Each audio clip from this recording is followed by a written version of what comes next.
소주 한 병에 6,000원, 7,000원 넘는 게 이제 당연해졌습니다. 불과 5년 전만 해도 3,000원대였던 그 소주가 지금은 거의 2배가 됐어요. 그런데 더 기가 막힌 건 월급은 그대로인데 술값만 미친 듯이 뛰었다는 겁니다. 문제는 이게 단순히 물가 상승으로 끝나는 게 아니라는 거예요. 지금 이 순간에도 전국의 술집들이 무너지고 있고 우리가 평생 즐겨온 술 문화 자체가 완전히 사라지고 있거든요. 오늘은 대한민국 술집이 왜 이렇게 급속도로 몰락하고 있는지 그 충격적인 진실을 파헤쳐 보겠습니다. 2024년 한 해 동안만 100만 명이 넘는 사업자가 폐업 신고를 냈습니다. 그중 절반 가까이가 음식점과 소매업이었고 특히 술집과 유흥업소가 가장 큰 타격을 받았어요. 코로나 이후 불과 몇 년 사이에 전국의 주점 숫자가 수만 곳 단위로 줄어든 것으로 추정되고 있습니다. 우리가 후배들 데리고 가서 소주 마시던 그 포장마차, 동기들이랑 뒤풀이하던 그 호프집들이 지금도 사라지고 있는 거예요. 이건 단순히 경기가 안 좋아서 문 닫는 수준이 아닙니다. 한 세대를 지배했던 문화 자체가 완전히 무너지고 있다는 신호거든요. 서울 강남에서 호프집을 운영하던 김 사장의 사례를 보겠습니다. 창업 초기에는 정말 장사가 잘 됐대요. 한 달 매출이 5천만 원까지 찍혔고 60명이 들어가는 제법 큰 가게에 직원도 5명을 고용했습니다. 창업 자금 1억 5천만 원은 대부분 대출로 시작했죠. 그런데 문제는 고정비였습니다. 월세만 800만 원, 인건비 1,800만 원, 재료비 1,300만 원에 카드 수수료와 세금, 전기세까지 합치면 한 달에 4,500만 원이 기본으로 나갔어요. 5천만 원을 벌어도 남는 게 고작 500만 원밖에 안 되는 구조였던 겁니다. 그런데 2023년부터 상황이 급변했습니다. 회식 손님들이 눈에 띄게 줄어들더니 한 달 매출이 3천만 원대로 곤두박질 쳤어요. 고정비는 그대로인데 매출만 떨어지니까 완전 적자 구조가 된 거죠. 직원들 월급은 어떻게든 줘야 하니까 카드 대출을 받기 시작했고 빚이 순식간에 4천만 원을 넘어섰습니다. 결국 직원들을 다 내보내고 본인이 주방과 홀까지 다 뛰면서 버텨봤지만 몸이 버티지 못했어요. 일주일에 하루밖에 못 쉬고 하루 15시간씩 일하니까 건강이 완전히 무너진 겁니다. 2024년 초에 폐업을 결정했는데 가게 정리하고 나니까 남은 빚만 3,500만 원이었다고 합니다. 이게 비단 강남만의 이야기가 아니에요. 전국 어디나 똑같습니다. 서울만 해도 연간 600곳에서 700곳의 술집이 폐업하고 있고 최근 5년 사이 35% 가까이 줄어든 것으로 나타났어요. 더 충격적인 건 폐업하는 자영업자들이 평균적으로 수천만 원에서 1억 원대 부채를 떠안고 나온다는 겁니다. 퇴직금 털어서 가게 차렸다가 빚만 짊어지고 나오는 거예요. 우리 주변에도 이런 분들 한두 명씩 다 계시잖아요. 치킨집이나 술집 차렸다가 망한 선배들 말입니다. 그렇다면 대체 왜 이렇게 된 걸까요? 사람들은 단순하게 생각합니다. 경기가 안 좋아서 그렇겠지. 요즘 젊은 애들이 술을 안 마셔서 그렇겠지. 하지만 진짜 이유는 훨씬 더 복잡하고 심각합니다. 두 가지 폭탄이 동시에 터진 거거든요. 첫 번째는 회식 문화의 완전한 붕괴입니다. 우리 세대가 직장 다닐 때를 생각해 보세요. 금요일 저녁만 되면 팀장이 오늘 한잔하자 이러면 무조건 따라가야 했죠. 안 가면 다음날 눈치 보이고 승진에도 불리했습니다. 회식은 선택이 아니라 필수였거든요. 1차 고깃집 가서 소주 몇 병 마시고 2차 호프집 가서 맥주 마시고 3차 노래방 가는 게 당연한 코스였어요. 그게 팀워크고 조직 문화였습니다. 그런데 2018년에 주 52시간 근무제가 들어오면서 분위기가 완전히 바뀌었어요. 법적으로 일과 삶의 경계가 명확해지니까 회식도 근무 시간 아니냐는 인식이 퍼진 겁니다. 여기에 요즘 젊은 세대의 생각이 완전히 다르잖아요. 이 친구들은 회식을 소통의 장으로 안 봅니다. 개인 시간 빼앗는 일종의 업무 강요로 받아들이는 거예요. 퇴근하면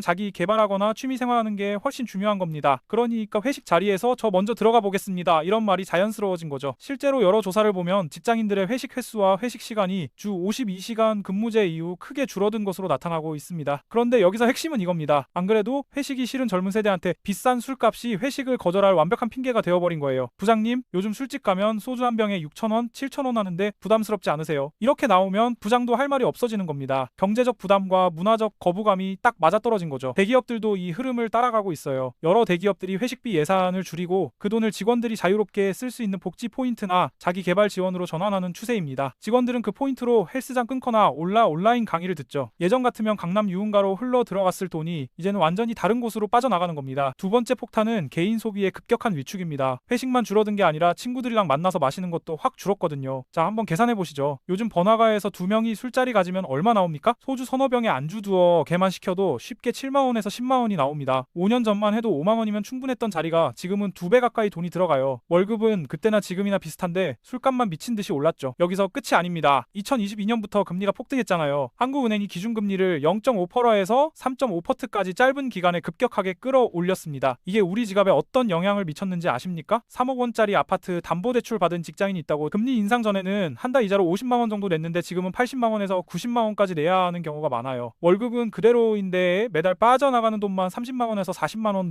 늘어난 겁니다. 그럼 어디서부터 아낄까요? 당연히 술값부터 줄이죠. 실제로 최근 몇 년간 가게 실질 소비는 정체되거나 줄어든 반면 특히 주류나 유흥 같은 기호 소비가 크게 줄어든 것으로 각종 통계와 보고서에서 나타나고 있습니다. 경기가 나빠지면 필수품보다 기호품 소비가 훨씬 더 가파르게 떨어지거든요. 그래서 포장마차 사장님들이 느끼는 변화는 더 직접적입니다. 과거에는 테이블당 소주 3병에서 4병이 기본이었는데 요즘은 젊은 손님 손님들이 와도 소주 한 병 시키고 끝내는 경우가 많대요. 심지어 안주만 시키고 술은 아예 안 시키는 손님들도 있다고 합니다. 술은 더 이상 필수 소비재가 아니라 사치재가 되어버렸어요. 돈 넉넉할 때나 특별한 날에만 마시는 것으로 자리 잡은 겁니다. 그런데 여기에 코로나가 결정타를 날렸습니다. 2020년부터 2022년까지 거의 3년 가까이 사회적 거리두기를 했죠. 술집은 4인 이상 모이지 못하고 영업시간도 밤 10시까지로 제한됐습니다. 그 시기에 술집들 정말 엄청나게 힘들었어요. 근데 더 큰 문제는 코로나 끝난 뒤였습니다. 사람들이 다시 밖으로 나올 줄 알았는데 생각보다 회복이 안 되는 거예요. 왜 그랬을까요? 코로나 기간 동안 사람들이 새로운 습관을 형성했기 때문입니다. 집에서 넷플릭스 보면서 배달 음식 시켜 먹고 편의점에서 술 사다가 혼자 마시는 게 익숙해진 거죠. 생각해보세요. 밖에서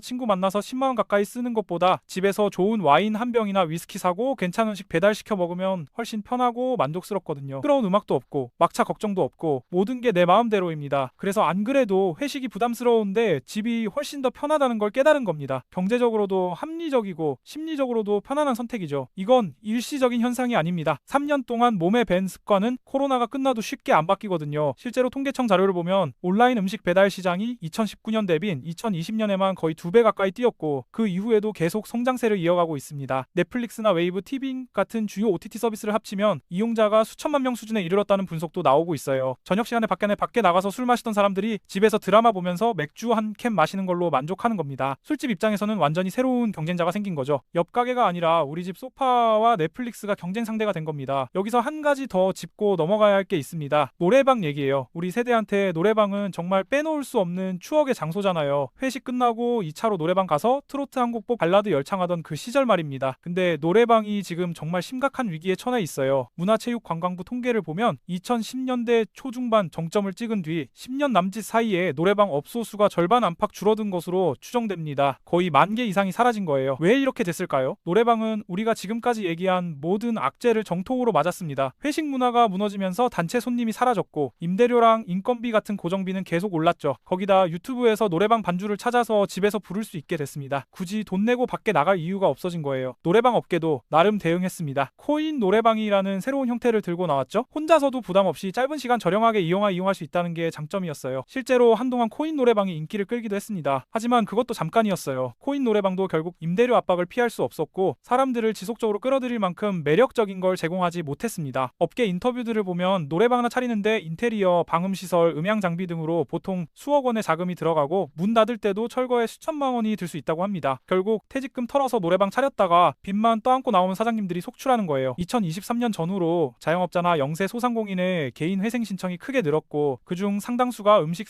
숙박, 유흥업 종사자라는 분석이 나오고 있어요. 그런데 정말 아이러니한 게 있습니다. 우리가 소주가 비싸다고 안 마시는 동안 그 소주가 해외에서는 귀한 대접받으며 팔리고 있다는 겁니다. 관세청 통계를 보면 2024년 소주 수출액이 처음으로 2억 달러를 돌파했습니다. 2020년 대비 1.5배 수준까지 늘어난 거예요. 필리핀이나 베트남, 미국에서 한국 소주가 날개 돋친 듯 팔리는 겁니다. 국내 주류 시장은 정체되거나 줄어드는데 해외 매출은 급증하는 추세죠. 우리가 평생 마시던 그 소주인데 이제 국내 소비자는 안중에도 없는 겁니다. 이것만큼 상징적인 게 또 어디 있습니까? 그럼 도대체 소주값은 왜 이렇게 비싸진 걸까요? 일단 소주를 만드는 원료인 주정 가격부터 올랐어요. 2022년에 10년 만에 주정값이 거의 8% 가까이 인상됐습니다. 여기에 병이나 뚜껑 같은 부자재 가격도 다 올랐죠. 원유값이 오르면 플라스틱 제품 가격이 덩달아 오르는 거 아시죠? 그럼 하이트진로나 롯데칠성 같은 주류 회사들이 공장 출가를 올릴 수밖에 없습니다. 여기까지는 그래도 이해가 됩니다. 원가가 올랐으니까요. 근데 문제는 여기서부터예요. 소주가 공장에서 나와서 우리 테이블까지 오는 과정을 한번 보시죠. 공장에서 도매상으로 갑니다. 도매상은 자기 마진을 붙이죠. 그 다음 소매상이나 음식점으로 갑니다. 여기서 마진이 붙습니다. 그럼 이제 술집 사장님 차례입니다. 사장님 입장에서는 어떻습니까? 월세가 얼마나 올랐는지 아까 얘기했죠. 서울 주요 상권의 임대료가 최근 몇 년 사이에 40%에서 50% 가까이 폭등했습니다. 월세 500만 원 내던 자리가 이제 700만 원, 800만 원씩 받는 거예요. 인건비도 만만치 않습니다. 최저임금이 2019년 8,350원에서 2025년 1만 30원으로 올랐어요. 거의 20% 가까이 오른 겁니다. 전기세 얘기도 빼놓을 수 없죠. 2022년 전기요금 인상 기억하시죠? 상업용 전기세가 30%에서 40% 이상 급등했습니다. 냉장고 돌리고 에어컨 틀고 조명 켜놓으면 한 달 전기세만 100만 원 넘게 나오는 가게들이 부지기수예요. 식자재 가격은 또 어떻습니까? 고깃값, 채소값 할 것 없이 다 올랐습니다. 이 모든 비용을 다 감안하면 술집 사장님 입장에서는 소주 한 병에 6,000원에서 7,000원 받지 않으면 장사가 안 되는 구조인 겁니다. 사장님이 폭리를 취하는 게 아니에요. 그냥 살아남으려고 발버둥 치는 거죠. 그런데 여기서 더 황당한 게 있습니다. 우리가 소주 한 병에 6,000원을 내면 그 돈이 어디로 가는지 아십니까? 주류 회사한테 이렇게 가는 돈은 생각보다 적습니다. 대부분이 임대료, 인건비, 전기세, 세금으로 빠져나가요. 결국 소비자도 피해자고 사장님도 피해자입니다. 그럼 누가 이득을 보는 걸까요? 건물주와 정부죠. 임대료는 계속 오르고 세금은 계속 거치는데 정작 장사하는 사람들과 술 마시는 사람들만 고통받는 구조입니다. 이게 지금 대한민국 술집 생태계의 민낯이에요. 그럼 앞으로는 어떻게 될까요? 솔직히 말씀드리면 희망적이지 않습니다. 인구는 계속 줄어들 겁니다. 통계청 장래 인구 추계를 보면 향후 10년 안에 청년층과 핵심 생산 가능 인구가 수백만 명 단위로 줄어들 것으로 전망됩니다. 술을 마실 사람 자체가 사라지는 거예요. 아무리 좋은 가게를 차려도 손님이 될 인구가 없으면 장사가 안 되는 겁니다. 지방 도시들은 이미 이 현상을 체감하고 있어요. 인구 소멸 위험 지역으로 지정된 전국의 수많은 시군에서는 저녁 7시만 넘어가면 도시 전체가 텅텅 비어버립니다. 상가 공실률이 서울의 몇 배에 달하는 곳도 있어요. 서울도 예외가 아닙니다. 앞으로 10년 후면 서울도 지금 지방 도시들이 겪고 있는 참혹한 상황을 똑같이 겪게 될 겁니다. 결국 우리가 목격하고 있는 건 한 시대의 종말입니다. 1990년대부터 2000년대 초반까지 대한민국을 지배했던 회식과 술 문화의 황금기가 완전히 막을 내리고 있는 거예요. 불과 몇 년 전만 해도 술집에서 3,000원대에 마시던 소주 후배들 데리고 2차 3차 돌던 그 시절은 이제 다시 돌아오지 않습니다. 건물주와 정부만 배불리는 동안 술집은 하나둘 사라지고 우리가 누렸던 그 문화는 역사 속으로 사라지고 있습니다.